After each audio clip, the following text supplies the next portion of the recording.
শেরপুরে বাংলাদেশ জাতীয়তাবাদী দল বিএনপির ৪৭তম প্রতিষ্ঠা বার্ষিকী উপলক্ষে শেরপুর সদর থানা বিএনপির আয়োজনে বর্ণাঢ্য র্যালি ও আলোচনা সভা অনুষ্ঠিত হয়েছে। বুধবার বিকেল ৪টায় শেরপুর জেলা শহরের মাধবপুর মহল্লার থানা বিএনপির আহ্বায়ক আলহাজ হযরত আলীর বাসভবন থেকে এক বর্ণাঢ্য র্যালি বের করা হয়।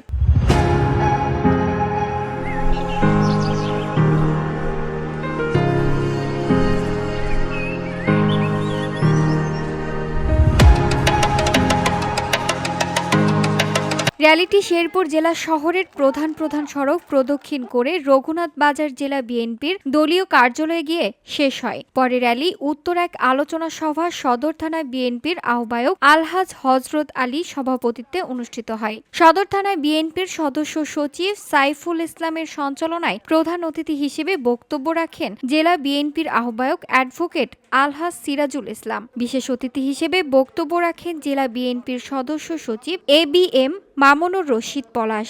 প্রিয় অতিথি হিসেবে বক্তব্য রাখেন শেরপুর এক আসনের ধানের শীষ প্রতীকের প্রার্থী ডাক্তার সানসিলা জেবরিন পিয়াঙ্কা। এছাড়াও অন্যান্যদের মধ্যে বক্তব্য রাখেন সদর থানার বিএনপির সিনিয়র যুগ্ম আহ্বায়ক এএসএম শহীদুল ইসলাম ভিপি, সদর বিএনপির আহ্বায়ক অ্যাডভোকেট আব্দুল মান্নান, সদস্য সচিব মোহাম্মদ জাফর আলী, জেলা যুবদলের সাধারণ সম্পাদক আতাউর রহমান আতা প্রমুখ। VOD Bangla news desk.